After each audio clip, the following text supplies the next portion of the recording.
to The Devil's Briefcase. This is a new production, brand new podcast, vidcast being launched by the Devil's Advocates Group, LLC, the website devilsadvocates.info, which you can see on the screen here.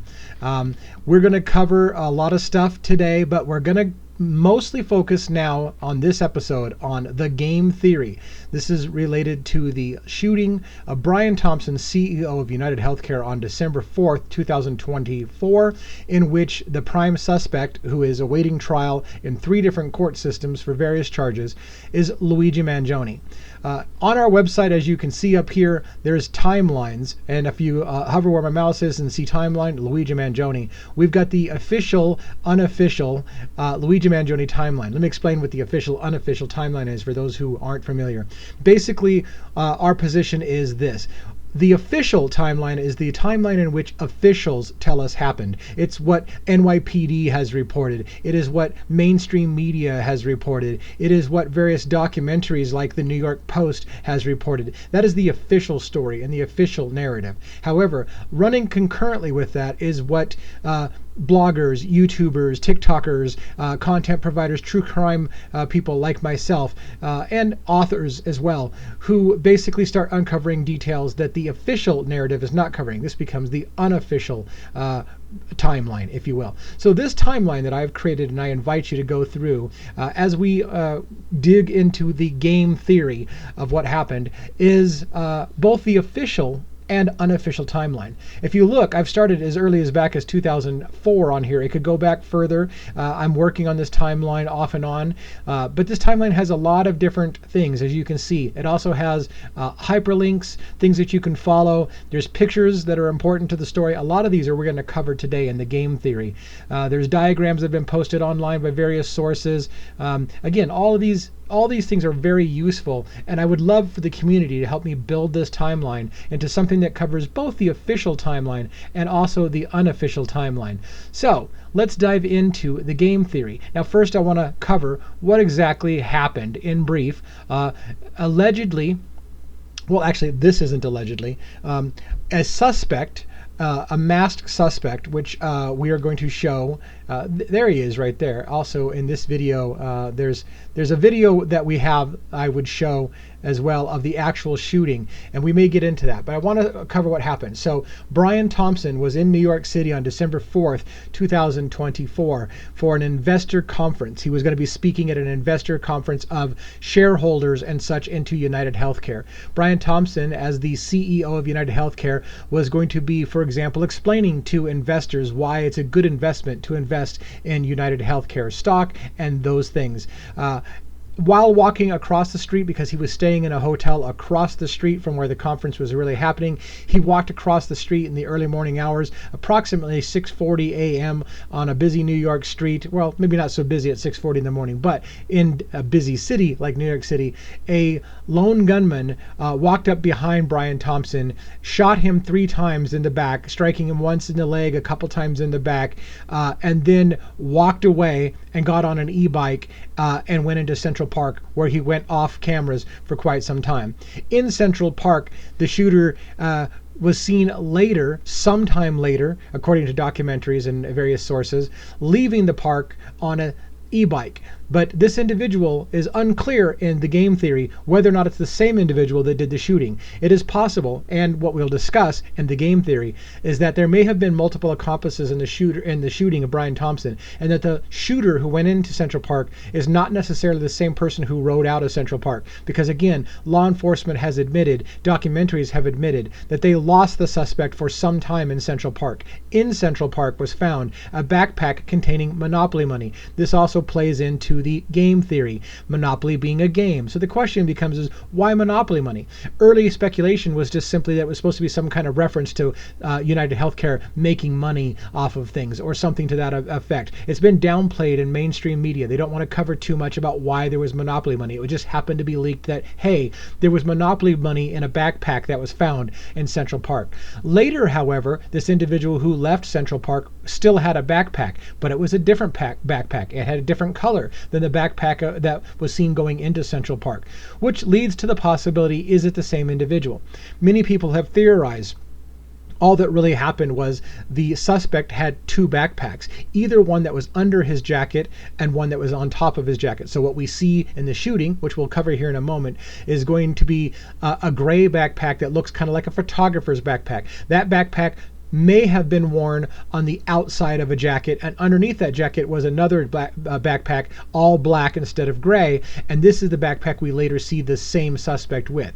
However, I would note that when you dig into those photos and those videos, it looks like in most cases there is not a second backpack underneath the backpack. Now, you might argue maybe the gray backpack had a backpack folded up and empty inside of that backpack. We can speculate all day long, but what I want you to focus on for the moment is the backpacks are going to change. The backpack that was worn by the shooter is gray. You'll see that in great detail. And then the backpack that's seen later coming out of Central Park is black. It's a different backpack. And in fact, the gray backpack was found in Central Park with Monopoly money and other items inside of it. So we know that the backpack was left behind. So where did the other backpack come from? Now, I would theorize, and I have a lot of reasons to believe this, that multiple suspects could have been involved, and that what happened when the suspect went into Central Park, by the way, documentaries have reported that New York City is full of cameras, and ironically or whatever, the one place in New York City where there is not a lot of cameras is Central Park.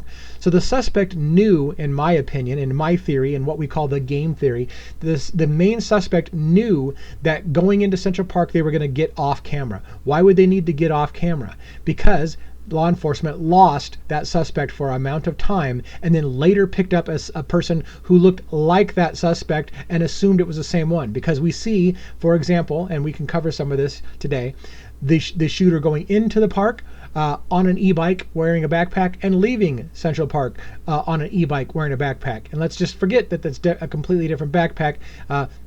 Or you can explain away the backpack by saying he left one backpack behind and took a different backpack. Maybe he staged, to be fair, and play devil's advocates with the story. Maybe he staged a backpack in Central Park and simply swapped backpacks. So he left one behind, a gray one, picked up a black one. Or, as the game theory suggests, there's actually more than one individual who was walking around New York that morning wearing a similar outfit. Dark clothes, a backpack, a hoodie, a mask, but they're slightly different colored. We'll get into that in a moment. Now, before I get into the video of the shooting, I want to warn you, not everybody has seen the actual video of the shooting.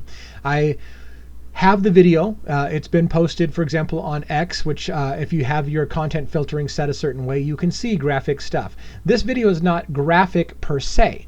The video actually most of the people in America has seen mainstream media video where the shooter lifts the gun and then they freeze the frame and tell you that it's too graphic to see. There's no blood in this video. So as a full warning, what you're going to see, unfortunately, is you are going to see a human being murdered on camera. If that bothers you and you can't fundamentally watch something like that, I suggest either to not watch the podcast, because unfortunately the podcast from time to time, as we deal with true crime, is going to deal with photos or videos that may be considered disturbing. Normally I wouldn't give such a disclaimer, but mainstream media has told you over and over again that the simplest of things, just the gunman raising his gun and then freezing the frame, was potentially warning material. Warning, what you're about to see is disturbing. And then they won't actually show you anything. They just show you a gunman lift his gun and that's it. They'll freeze the frame. But they still tell you that they have to warn you that that's disturbing to watch him lift the gun.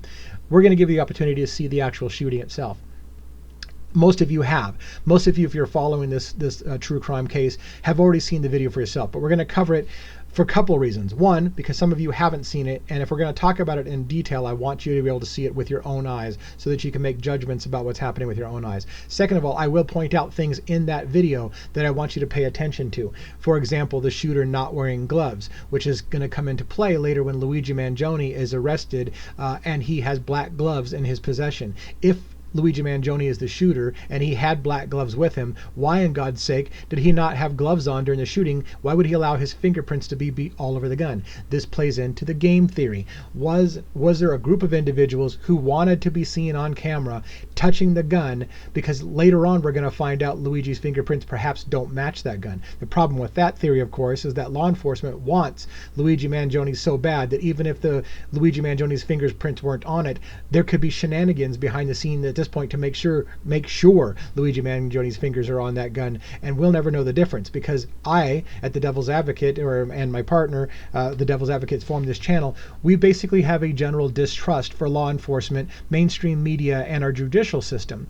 This is the whole focus of the Devil's Advocates, is what if it didn't happen the way that the official story is telling us? And so we're looking at alternative theories. There are other theories, by the way, in addition to the game theory, that I just want to point out. I may do an episode, for example, on follow the money, and it's going to be a whole different theory with a whole different potential set of suspects who may have committed this crime. Again, possible multiple conspirators, maybe a professional hit, that have nothing to do with Luigi Mangione. But for today, we're going to focus on the concept that Luigi Mangione may have been one of a group of conspirators who worked together and did kind of a shell game. Multiple people dressed the same way to throw law enforcement off on different rabbit holes so that the actual shooter could get away cleanly. For example, imagine that if there was a group of 2 or 3 individuals pulling this off, the shooter goes into Central Park, a person who's dressed similarly leaves Central Park, and law enforcement's all hands on deck following that person out, while the actual shooter changes into some street clothes and simply walks out of Central Park undetected, never to be seen again, or to show up again and commit the same crime again. Meanwhile, everyone's chasing the wrong guy.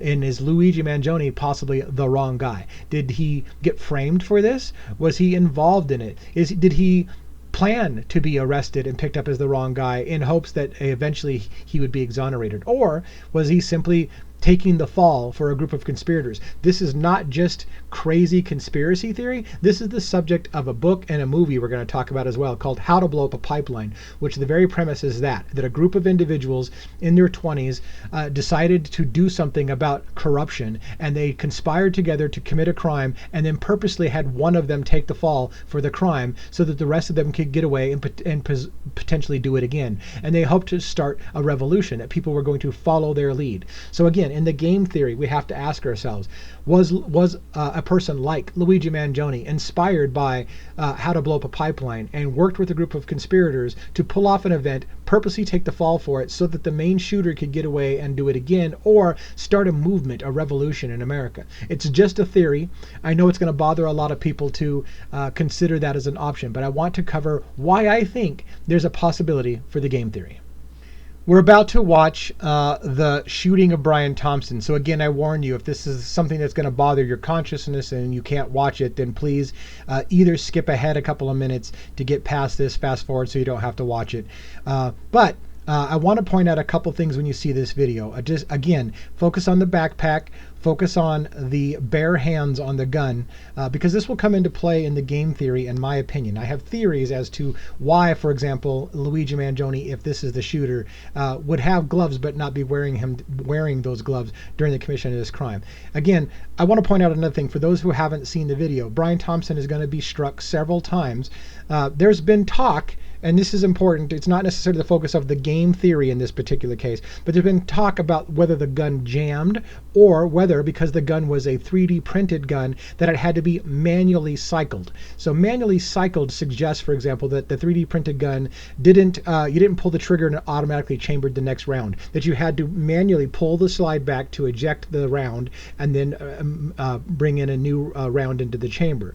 This video clarifies, if you haven't seen it, that was not a manually cycled gun, that it is indeed jamming. The reason why is, you'll notice, and it's not the focus of this video, but I just thought I'd mention it since you're going to see it in its entirety, that the shooter, the suspect, basically not only pulls the slide back, but has to hit the gun a couple times trying to clear the jam. So there is a jam that's being cleared. Now, I want to point out a couple things about this. According to the official story, Luigi Mangione is just a college kid. He's not a professional hitman. I would argue, when you watch this video, that there is, in my opinion, a level of calm, cool, and collectedness of this shooter. Most people, I would imagine, most people, even if he were planning on doing something like this, would feel a little reservation at actually pulling the trigger, would feel nervousness, would tend to rush, to panic. This individual appears to be very calm, very calmly and effectively clears out jams, continues to shoot a couple times, walks up on the individual, shoots one more time, and then crosses the street and jogs across the street where he gets onto an e-bike and goes into Central Park. The point I'm bringing out about this is I don't know that this is the act of a college kid who's never done something like this. It could indicate more of an indication that is a professional hitman, someone who's done this kind of thing before. Now, really quickly, I want to address an issue. Some people say it has to be a professional. Look at how easily he cleared the jams.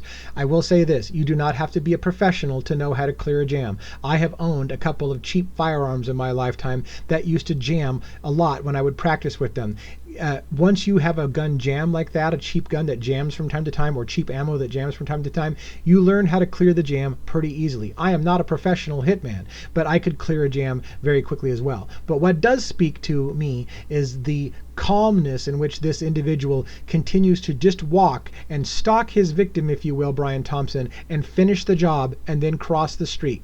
Watch this in its entirety. Again, warning, here comes the video if you haven't seen it before.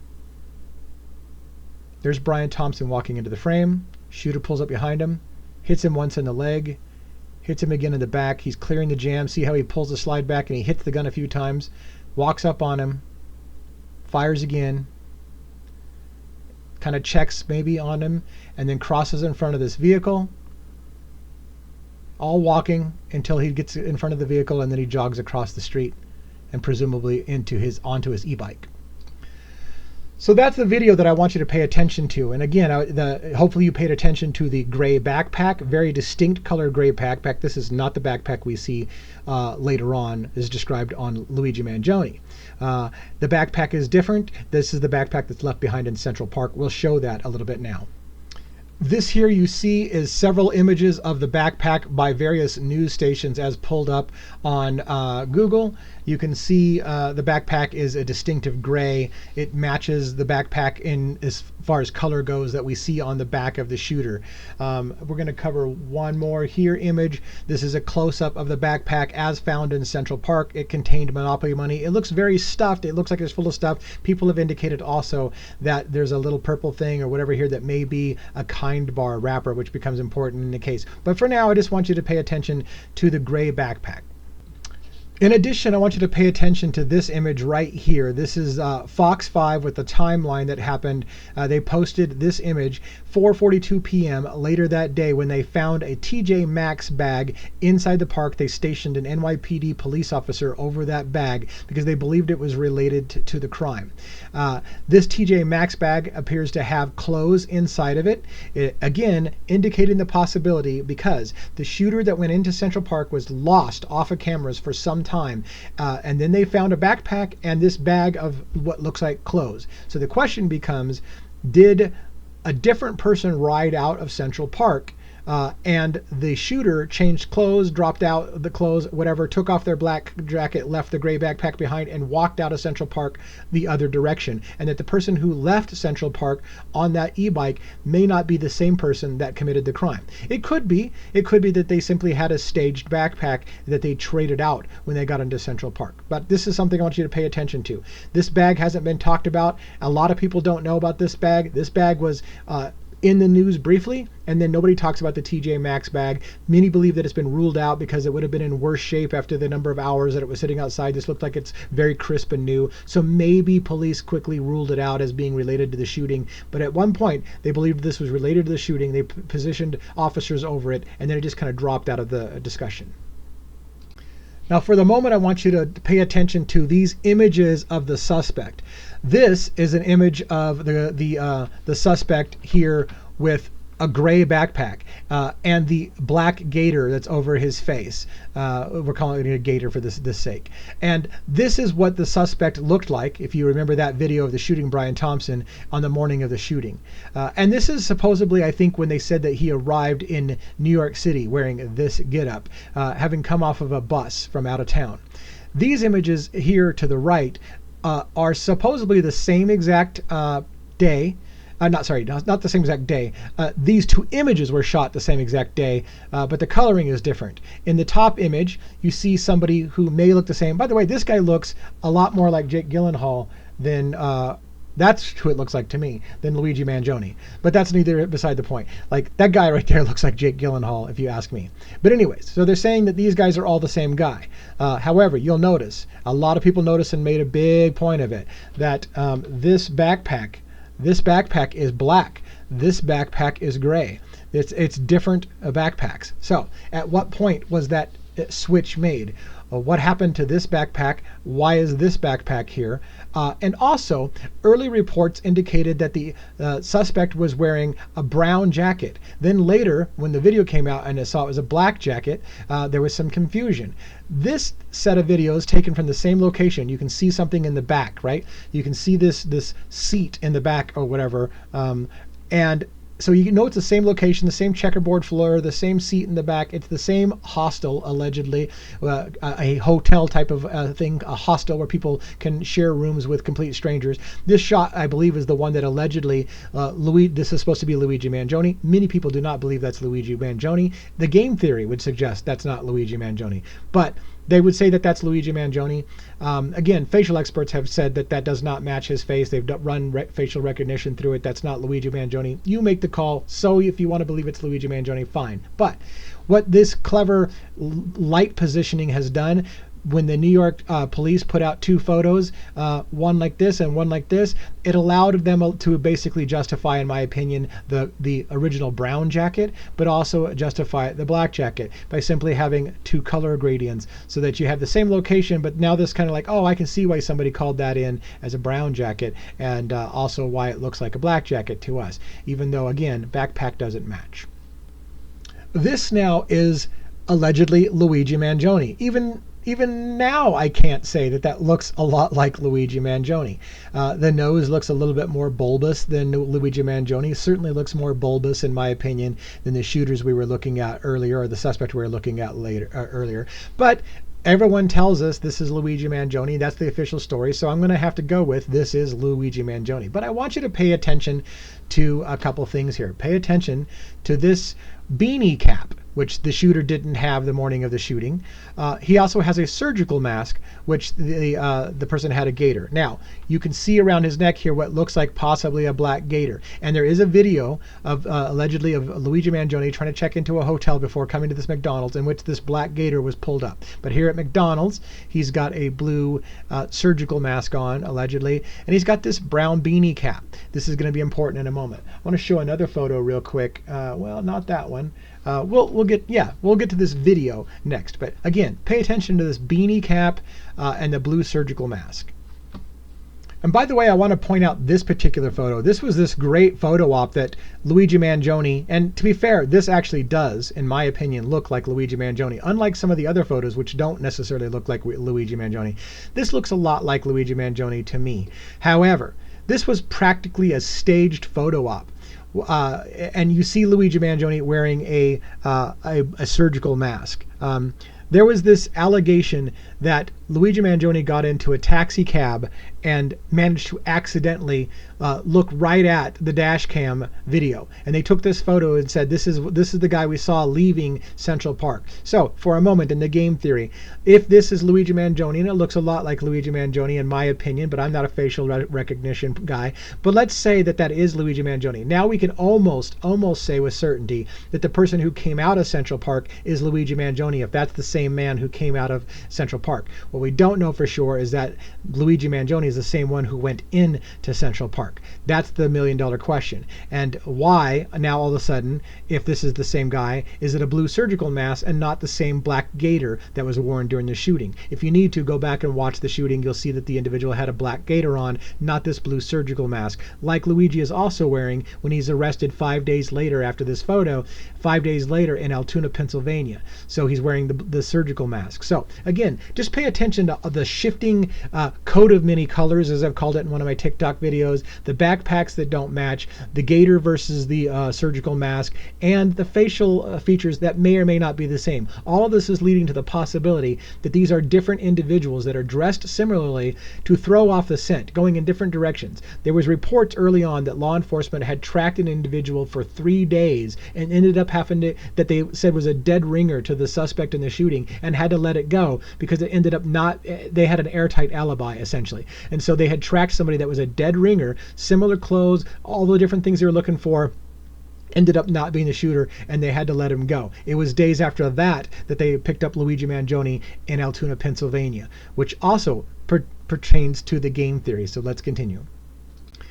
Now, before we watch this next video, I want you to pay attention to several things that I want to point out. One, the suspect, and this is the suspect right here, right? So this is the suspect with his gray straps on his backpack and the black gaiter on his face. What you see here is the suspect on a cell phone. This is moments before the shooting of Brian Thompson, where the suspect is on a phone call.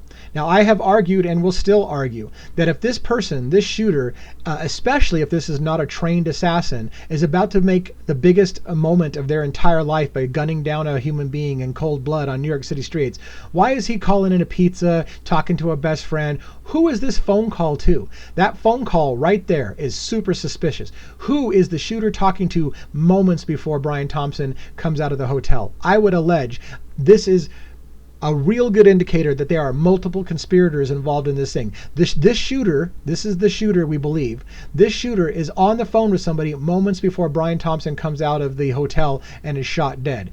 I would anticipate that shooter has bigger things on his mind than talking to friends. So whoever he's talking to is probably involved. Potentially somebody inside the hotel where Brian Thompson is staying, letting him know that Brian Thompson's about to exit the hotel, or something to that effect. Or maybe it's somebody in Central Park saying, yeah, we're ready for you. So, everything's in place. Maybe he's checking to make sure, is everything in place? If I do this, do I have my getaway? Do I have whatever?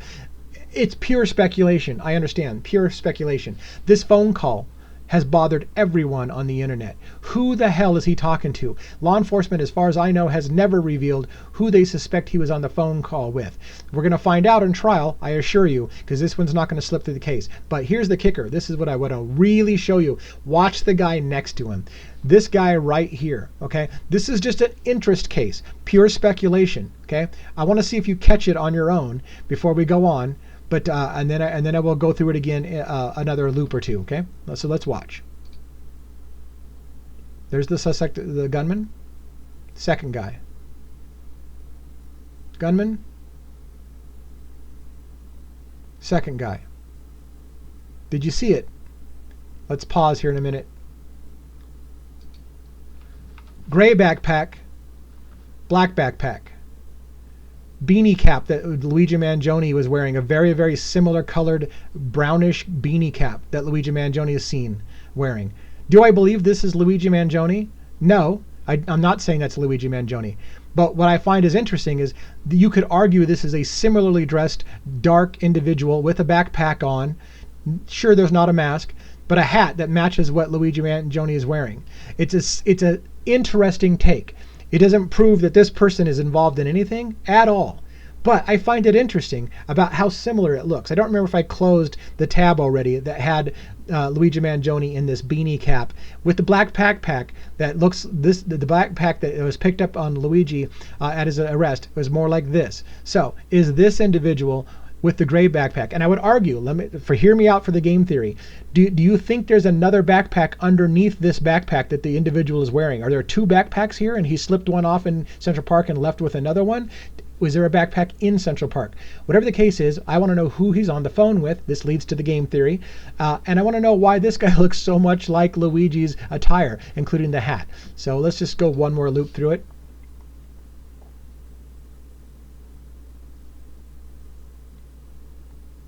And there we go. All right, now I'm going to show you a little fun clip that one of the first TikTok videos I did on my account when I was talking about this game theory, but I didn't call it the game theory at that time. One of my first videos on TikTok under the Devil's Advocate was a video that was called the Luigi Shuffle. And what I suggested was, what if it's possible that Luigi Mangione or a group of individuals pulled off this thing dressed similarly so that they had dark clothes, and that one person entered the park wearing dark clothes and a backpack, and a different person rode out the park wearing dark clothes and a backpack, and law enforcement assumed it's the same guy, when in fact it could have been that guy simply slipped away while everyone's attention went to the other guy.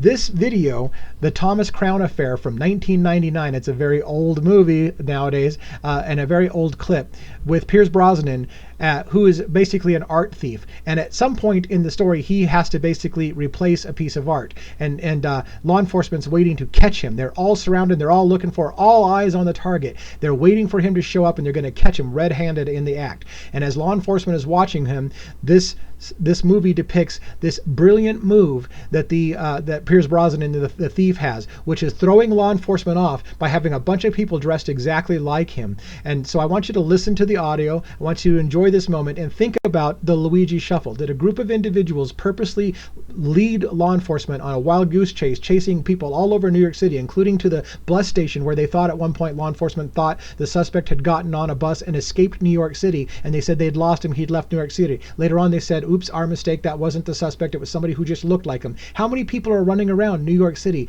wearing dark clothes and a mask and a backpack? How many people was in on this who wanted to lead law enforcement in 10 different directions? Let's watch this clip and appreciate the similarities between my game theory and the Thomas Crown affair. Got him. Call you back. That's him. Overcoat and briefcase. Yeah, Mikey, we got him. Center entrance. Gray overcoat. Bring up the lobby on the big monitor. Hope the volume is Moving okay. quietly. We don't want to make a scene.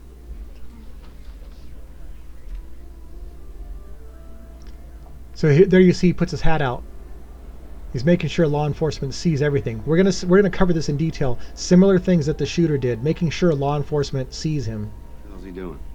It's almost like he wants to make sure that we see him. He wants to make sure that they see him. This is going to come into our game theory. Let's play ball. There he goes, bowler hat. Move in and pick him up. Go. Move it. And now here comes the Luigi Shuffle.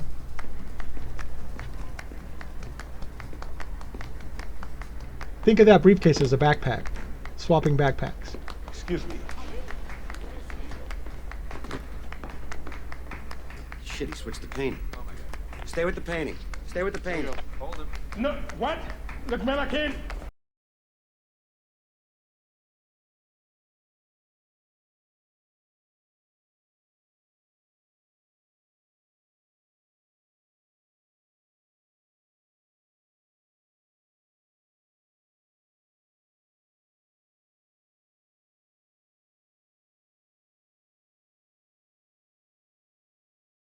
That's enough of that clip, but it makes you see the point. I made the immediate connection. I'm like, this is the Thomas Crown affair all over again. A group of individuals all wearing black outfits with face masks and backpacks running around New York City, leading law enforcement on wild goose chases so that the actual shooter can get away and whatever needed to be done and planted could be planted. So the question is, did that happen? Did something like that happen? It's a fictionalized movie. Did it play out in real time right in front of our eyes as part of the game theory? All right, so we've established a little bit now, of course, that there could have been multiple suspects dressed similarly to throw off law enforcement. Now let's talk about the Pokemon part, the game element. We've got Monopoly Money, which seems to be a reference to a game. We've got now the Pokemon reference. So this is apparently Luigi Mangione's account on a social media platform in which Pep Mangione was his username. This has been verified by mainstream media many times that this is indeed Luigi Mangione's post. What you see, and many people have pointed out, is this little figure here is a Pokemon. This is Pokemon 286. The number is 286. Breloom. This Pokemon, all Pokemons have a number. And why did Luigi pick this particular Pokemon? This is a good question. Let's take a look a little bit further. Some of you know where this is going. The last post that Luigi Mangione made before going dark on this social media account was post number 286. Now you have to ask yourself, is this a coincidence? Luigi Mangione posts, has an image on his social media of Pokemon number 286, and he posted exactly 286 times before stopping posting anymore. I find that impossible to believe that that's just a coincidence, which also suggests to me that Luigi Mangione is playing a game, or somebody's playing a game, because they want you to pick up what I would call Easter eggs. One Easter egg was the Monopoly money placed inside Central Park. It was to let you know the game is on. This is a game. It's like the Thomas Crown affair. The game is afoot. And Monopoly money was your first clue. Your second clue was this right here, Luigi Mangione's social media profile with 286 posts, stopped right there so that you would make the connection between 286 and Pokemon number 286. There's a couple of more images we'll show real quick. There's another image of off to the side. You can see the 286. You can search for this. It's all over the internet. As an aside, I want to be super careful about this. There's a group of people who think that Luigi Mangione's cousin is involved in the conspirators, if you will, or was maybe even the shooter. I am not saying that whatsoever. I am not. However, also, I don't believe in a lot of coincidences, so I find it weird that somebody has down here showing that Nino Mangione, who's a Republican member of the Maryland House of Delegates, as you can see right here, Nino is a cousin of Luigi Mangione. You could argue looks similar to Luigi Mangione. Has on his social media account exactly 286 people he's following. Coincidence? I don't know. Again, I want to be super careful. I am not claiming Nino Mangione is involved in the shooting or one of the suspects, but I find these kind of things impossible to not at least mention. Is there a game at foot? What is happening with those kind of weird-ass coincidences? But there's more. Now, I'm not going to say Perez Hilton is the best source of this, but it's one that was easy to show. So there's a health insurance denial claim that is used in the health insurance industry that is number 286. You can see here, 286 is a code. It is used when an appeal time limit for a claim has not been met. So basically what it means, and I want to point out something else. So let me back up just a hair. On the bullet casings, many of you have heard, written in Sharpie, were the words deny, delay, and depose on the bullet casings, I believe. There's a book that has a similar title, Delay, Deny, Defend, not necessarily in that order. It was written about the health insurance industry, and it was basically how health insurance companies deny your claim, they delay payment, and then they defend their position of not paying you. One of the ways that they do this, and they play the game of not paying claims, and by the way, United Healthcare was leading all health insurance companies in denials of claims. They were getting all kinds of press at the time that Brian Thompson was shot about how they were the #1 company in denial of claims. Okay, so this is going along the idea of motive. Somebody may have been wanting to pay back the insurance industry as a whole, or specifically United Healthcare that was leading the charge in denying claims. People are literally dying in America because claims are being denied, because they have a practice of first immediately deny anybody's claim, then make them have to defend and fight it, and then delay the payment. And then you have code 286 in medical billing. 286 is used when the appeal time for a claim has not been met. So what they'll do is they'll say, okay, we're denying this, but you have a certain amount of time to appeal. Then when you try to appeal, they simply lose the paperwork,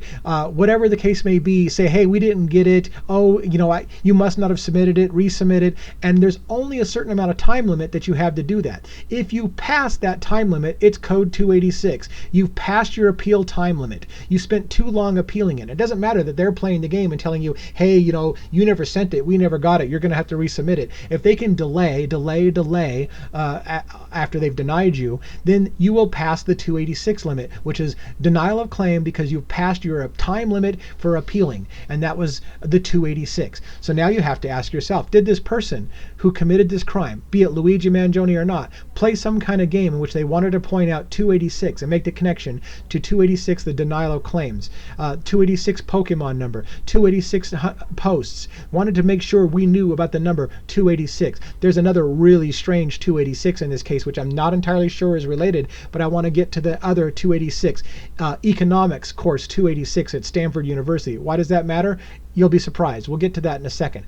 Again, is a game being played? I want to also clarify, I have a good friend who's in the medical billing industry. She actually works in IT. She helps develop software for medical billing. When I told her about the 286 theory, that it was related to denials of claims, she immediately jumped on her computer and started looking it up, and she said, oh my God, that's absolutely true. 286 is the denial code used for denial of claims because you've run out of time on your appeals. So this is a real thing. Is it a coincidence? Is it a message? Is someone playing a game?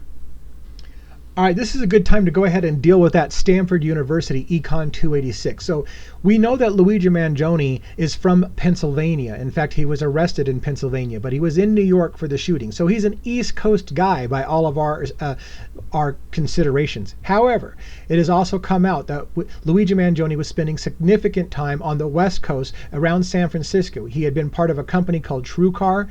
He had also taught as a counselor of sorts at Stanford. On the West Coast.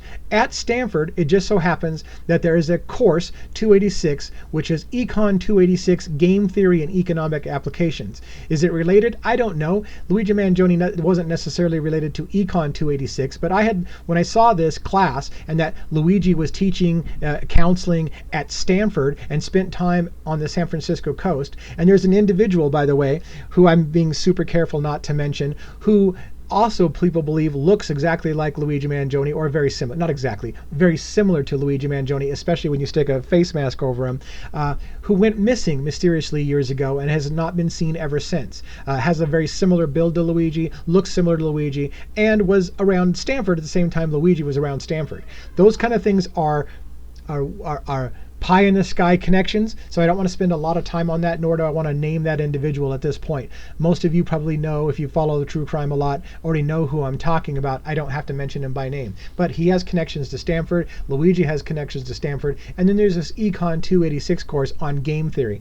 I had asked, just out of a curiosity, on the internet, what does game theory have to do with economics? And basically it has to do with, get this, it has to do with the concept of how the actions of one player impact the effectiveness and success rate of another player of a game, and the economics of that. How does the actions of player one, for example, increase the odds of player two accomplishing what they need to accomplish? So when you're talking about a conspiracy, it's super interesting that Econ 286 about game theory is about how one individual's actions can help another individual's actions get away with something. Was there a player one and a player two? This leads us to the question of Mario. So we know Luigi Mangione. Luigi is the second character in Mario Brothers. We're going to get to that here in just a second. So if Luigi is player two, who's player one? Mario is player one. So there's another game theory that's being played. Is Luigi, which is obviously his real name, did he play upon that concept of Luigi from Mario Brothers? Is he a game guy? Yes, Luigi Mangione is a game guy. I'm going to show that in proof that Luigi Mangione is a game developer. He's big into games. So would someone like Luigi Mangione be in a group of nerds, for example, who are big gamers, who came up with an elaborate game and left Easter eggs for the rest of us to find, that there is a bigger thing going on, much more going on behind the scenes that we don't know? And perhaps the joke's on law enforcement because the game is afoot and they're several steps ahead. Let's talk about all of those things. Now, before we get too much into the Mario and Luigi thing, I did want to point out another confirmation that Luigi Mangione was at Stanford. This is the Stanford Daily. Person of interest in United Healthcare CEO shooting, worked as a counselor at Stanford and summer studies course. So again, this is so you don't have to just take my word for it that Luigi Mangione was indeed at Stanford. Stanford had the class economics course 286 on game theory. This is going to be important. I just wanted you to see that it's not just me talking out my ass, that I actually have some supporting evidence. All right, let's just get a little bit into, here's Mario and Luigi. I want to point out a couple things about the Luigi and Mario game theory, right? So Luigi is the green guy, right? So Luigi has an L on his hat, for example. Over here you can see Mario, the M on his hat is in red. Mario in the two-player game is player one. Luigi is player two. So I made a video for TikTok asking early on, is Luigi Mangione simply player two? If so, where is player one?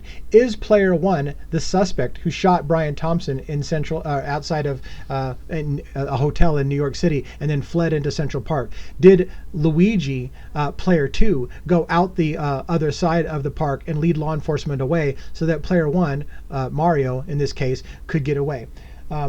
Let's look at another photo here of the driver's license.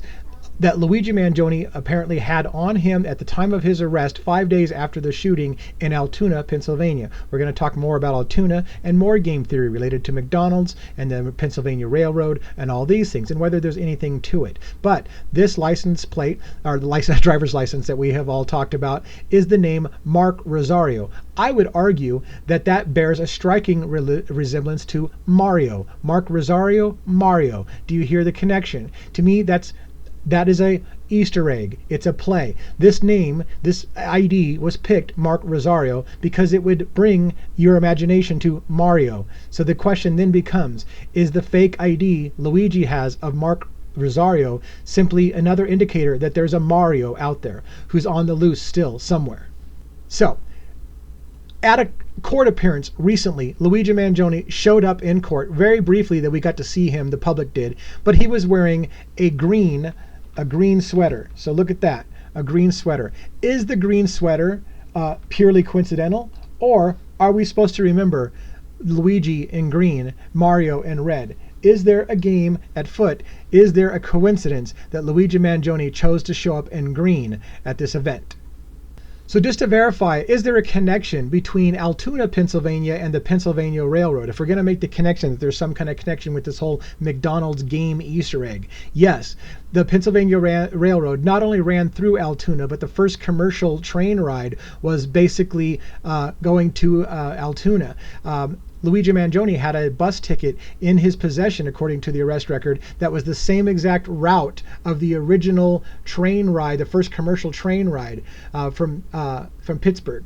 And so this was in his belongings. Is that just a coincidence? Altoona, Pennsylvania also is the railroad built, for example, you will see in this shot, you'll see that the railroad built the Horseshoe Curve. Luigi Mangione supposedly visited the Horseshoe Inn right before getting arrested in the McDonald's in Altoona, Pennsylvania. So the town of Altoona is related to the Pennsylvania Railroad. Pennsylvania Railroad is located or is related to the Monopoly game. The money is related to the Monopoly game. Luigi's arrested in a McDonald's, famous for having the Monopoly game. So again, is it all coincidence, or is there a game afoot? We have to ask. And the big question we have to ask is, does Luigi Mangione have a get out of jail free card, right? So we've already heard recently that there's major problems with the arrest in Altoona, Pennsylvania, that Luigi Mangione, through his attorney, is alleging that his constitutional rights were violated, that the officers detained him without telling him why he was being detained and interrogated him for over 15 minutes before they told him he was under investigation. Per Pennsylvania law, and I've pointed this out on my lives and I've pointed out on various videos, per Pennsylvania law, it is not, strangely enough, illegal for a person to provide false identification to a police officer. The only time that it actually is illegal to present false identification to a police officer is if you've been informed that you're under investigation. If you're not under investigation for anything, you're allowed to provide false identification to a police officer. So the argument goes, Luigi Mangione gave the police officers the identification of Mark Rosario, Mario, you might say. He gave them an ID when not being told that he was under investigation for anything. They simply told him that somebody called him in because he looked suspicious and that he had outworn his welcome at the McDonald's. He was not under investigation. In fact, he was told specifically that he was not under investigation after he had handed him the false ID. In Pennsylvania, that is not a crime. You are allowed to present false ID to a police officer. If you don't believe me, watch my live. I cite the case law. I talk about the case law. I even give an example of what happened in the case that established that you can indeed provide false identification to police officers, and it's not against the law unless you've been informed you're under investigation. He had not been informed he's under investigation. So I had theorized Luigi Mangione showed up in his famous perp walk and his walk into the courtroom with the biggest shit-eating grin that I have ever seen. And I asked myself one of two questions. What does Luigi Mangione know that the rest of us don't know? Does he have a get-out-of-jail-free card? Does he know that he's going to be exonerated? And the theory would be, what if he knows he's not the shooter and it's going to come out that he's not the shooter? He's got an airtight alibi, perhaps somewhere. Now, you would all argue if he had an airtight alibi, we would have heard about it already. I would argue, counter to that, the federal government wants Luigi so bad they can taste it. They're not going to let this man go no matter what. So what is going to come out and what's not going to come out is still yet to be seen. But I ask the question, is the shit-eating grin that Luigi, and I wish I had a picture of it, I should have showed it to you. You probably have all seen it. There's a very smug, shit-eating grin he seems to have. Did Luigi have a get-out-of-jail-free card? Or was he simply, perhaps, just proud of what he did if he did it, right? Because there's a story that's going around that says Luigi Mangione confessed to this. He had a letter to the feds in his possessions. By the way, that's all contested by his lawyer, that those things did not happen the way that they say they happened. That some of that evidence, I would say, has been planted, and I covered it in depth. Where I even believe it got planted. I can show where I believe it happened.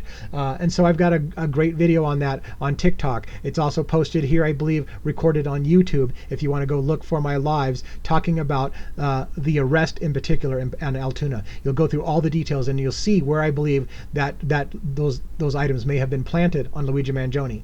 So, does he have a get out of jail free card? I don't know. Or was he just simply proud of it? Let's talk about the he may have just been simply proud of it thing for a moment. But before we get into he may have been proud of it, I want to prove one last thing about Luigi being a game player.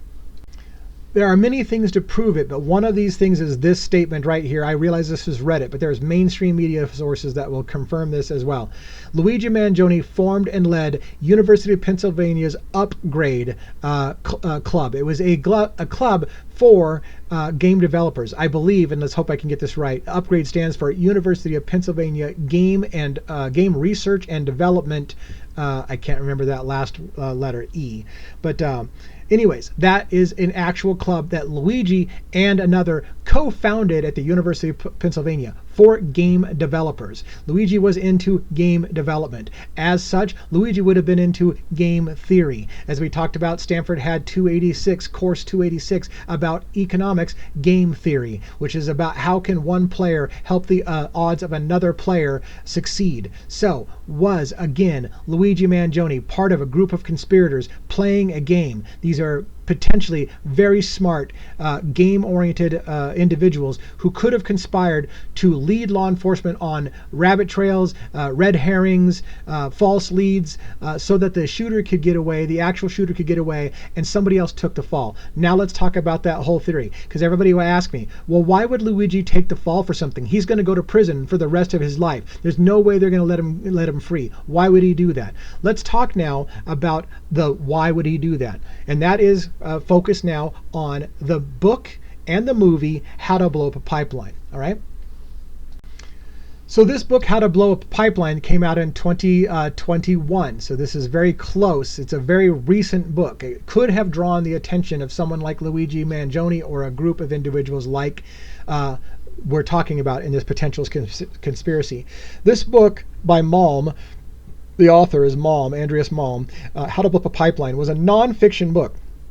I did not read the book, but it is my understanding from reading summaries and reviews of the book that the book was basically an appeal that violence is necessary in order to make a change in our broken corporate structure. Now, in America, we have the right to certain limitations or certain freedoms of speech, right? So you cannot call for an immediate call to action. You cannot say, I want you to go shoot somebody down in front of a hotel in New York City and ask somebody to do that. That would not be protected under free speech. But what is protected under free speech is books like How to Blow Up a Pipeline, which is to say, it gave a historical account about how passing legislation never changes anything. Changing who's in office never changes anything.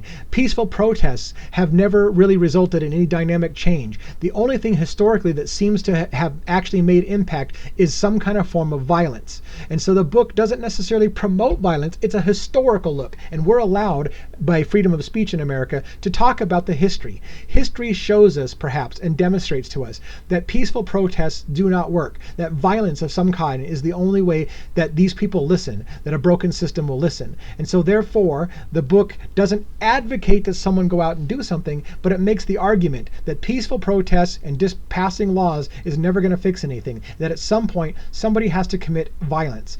Now, there was a fictionalized movie that came out called How to Blow Up a Pipeline that was based off the concept of this book. And so I'm going to play the trailer for you. I want you to pay attention to the trailer and think to yourself about a group of 20-something-year-olds, perhaps gamers, educated students type, who decided that things were broken maybe in the healthcare system and that things needed to make a change. But nobody's going to do anything through passing laws, because if you are reading my series on YouTube called Luigi's Bookshelf, where we're discussing a book called An American Sickness about the healthcare system, you will find that every single time legislation is passed to fix the problem in America, all that the health insurance industry does is find ways to make more money off of the very legislation that is designed to curb the exploding healthcare costs. They always abuse it. They always take it a step further.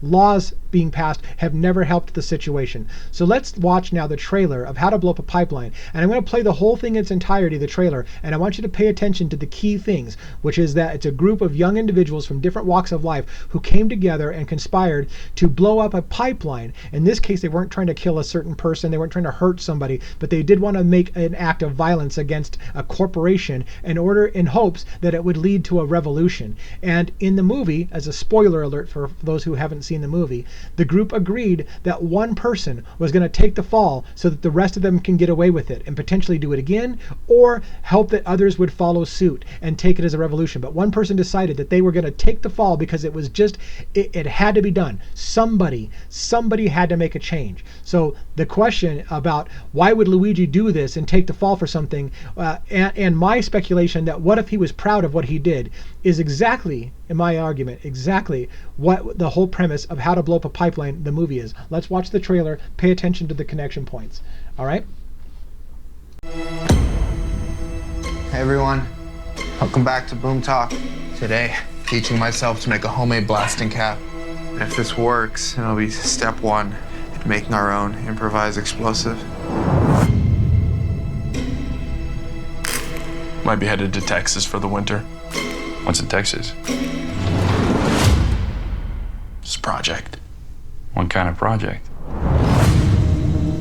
Try to stop a pipeline from being built on my property. Poisons the air, water. Damn, this place is sick. You guys cooking meth in here? You ready to start working? We have to show how vulnerable the oil industry is by hitting something big. Michael, what do you think the odds are we blow ourselves up?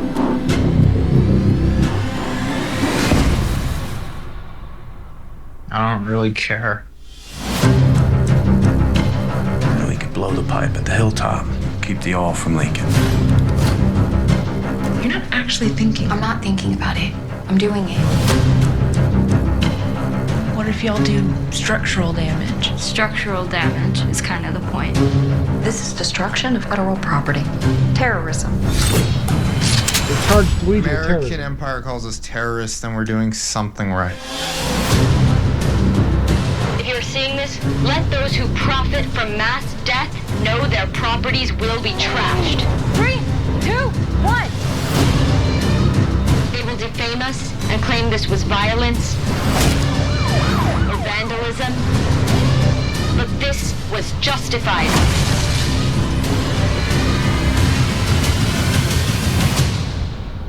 This was an act of self-defense.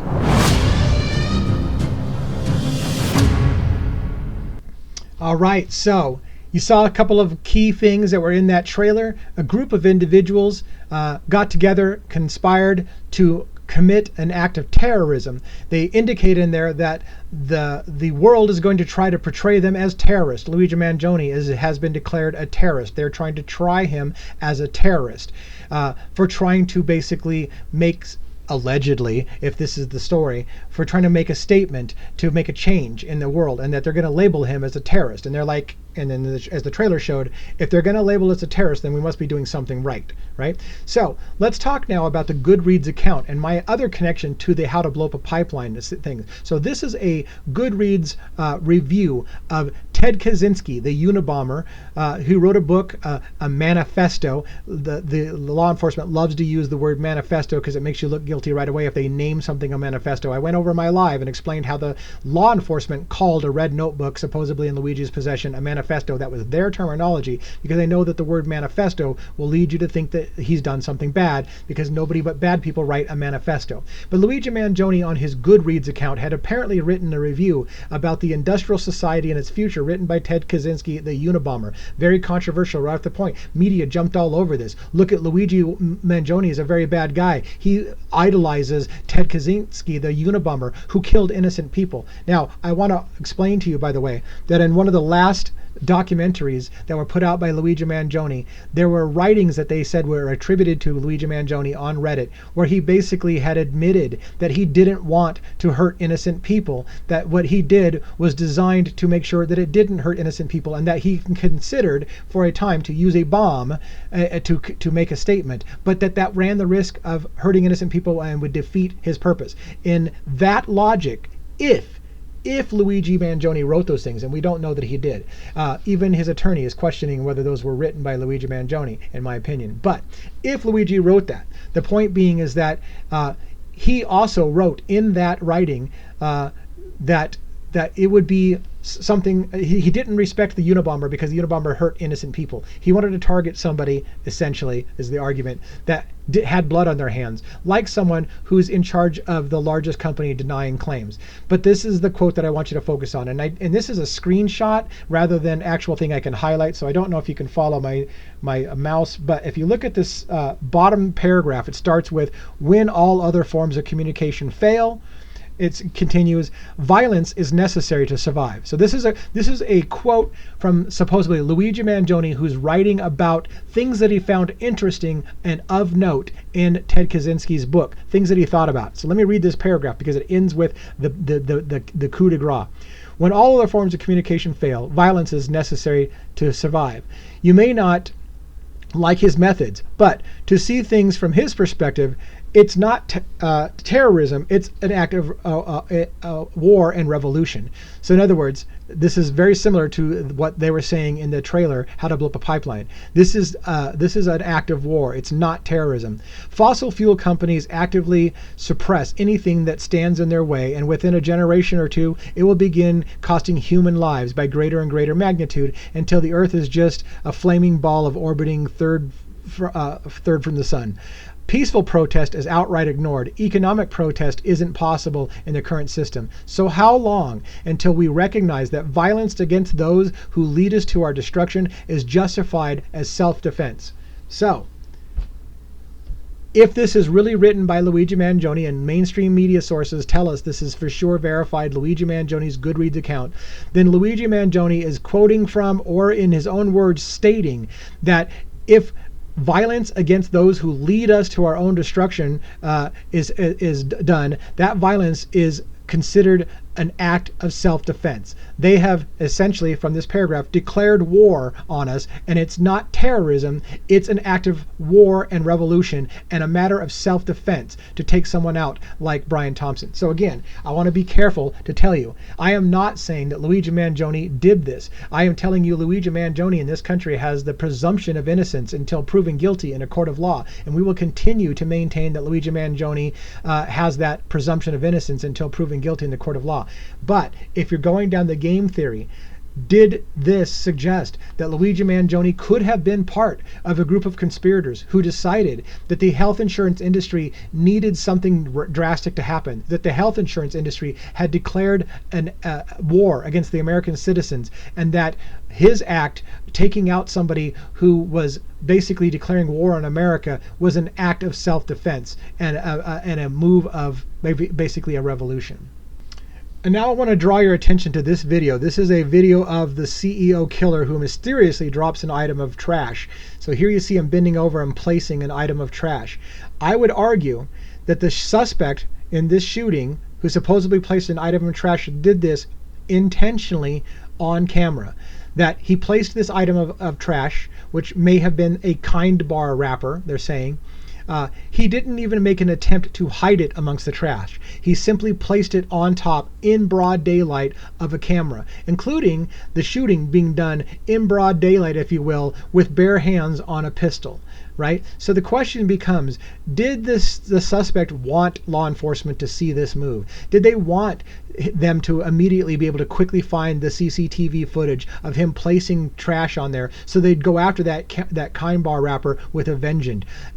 Did his bare hands on the gun, for example, indicate that the shooter wanted them to see that his bare hands were touching the gun? Why, you might ask? Maybe because the fingerprints on that gun and on that trash won't match Luigi Mangione. Now the problem with that is that even if that's the case, would law enforcement be underhanded and make sure that it does match Luigi Mangione? In other words, is there any possibility in your mind that law enforcement could be like, shit, this doesn't match Luigi's fingerprints? Well, you know what? We've got Luigi's fingerprints now. We can just switch something out in evidence and say that it has his fingerprints on it, and nobody will question it because you can see on video that clearly Luigi Mangione places the item down. You can see Luigi Mangione is holding the gun in the shooting. Of course, you can't see those things because nobody can identify Luigi Mangione from these videos. You can never see his face. You never see the face during this incident. You don't see it during the shooting. So we can't definitively say it's Luigi Mangione. We know it's somebody placing this down. But was there a group of conspirators? Was stuff planted by the conspirators themselves, such as fingerprints, DNA, a phone that they dropped by accident? That's the mainstream media's attempt, and the law enforcement, is that this person made a lot of mistakes, mistakenly lowering his face. Did the suspect mistakenly lower his face mask? Let me point out another point that gets overlooked a lot. Luigi Mangione, they said, was in a hostel for a number of days with two roommates that were supposedly strangers to him. I would argue, how do we know for sure they were strangers? How do we know they're not the conspirators? That Luigi Mangione and a group of others were staying at a hostel together in a group. It is assumed they're strangers because that's how hostels generally work. You get assigned with random people to stay the night as part of how it's cheaper, right? But there's nothing that prevents a group of people from coming in and checking in together as a group and getting assigned a room. So you don't know for definitive proof, unless law enforcement did their due diligence, that the group of people who were staying in that hostel were not, that they didn't know each other. If they didn't run that down because they just assumed they're strangers, then those could have been conspirators that were along with the shooter. So the question then remains, why did the roommates of supposedly Luigi Mangione say that the entire time that he was with them in that hotel, in that hostel, he kept his mask on even while eating food in their room, but yet made the mistake of pulling his face mask down to flirt with a female at the counter on camera? So I would ask myself, why did Luigi Mangione look directly into the dash cam video of a taxi, practically posing for that shot? It's almost as if he wanted to be seen. Harken back to the Thomas Crown affair when Leary, the actor, says, "What's he doing?" It's like he wants us to see him. I would argue that that's what's happening here. This suspect wants us to see him dropping trash. He wants us to see him barehanded the gun. He wants us to see several things. He wants us to see his face when he pulls down the face, because it may not be Luigi Mangione. This may be his airtight alibi if they can prove that that individual is not the same person as Luigi Mangione. So essentially, that is the essence of the game theory. I'm not saying that this is happening. What I'm saying is that this is something to keep in mind. Did a group of gamers and game developers into game theory, who were very bright, very smart individuals, concoct a plan to take out revenge on a broken and twisted capitalistic healthcare system, and basically did an act of self-defense, if you will, by taking action in a war? So thank you for listening to the game theory. There's a lot more that we could have covered. There's a lot more theories going around. Those are the ones that I find most credible, and I thought I'd share that with you today in episode 1 of our new series. And again, this was Luigi Mangione, The Game Theory. Thank you.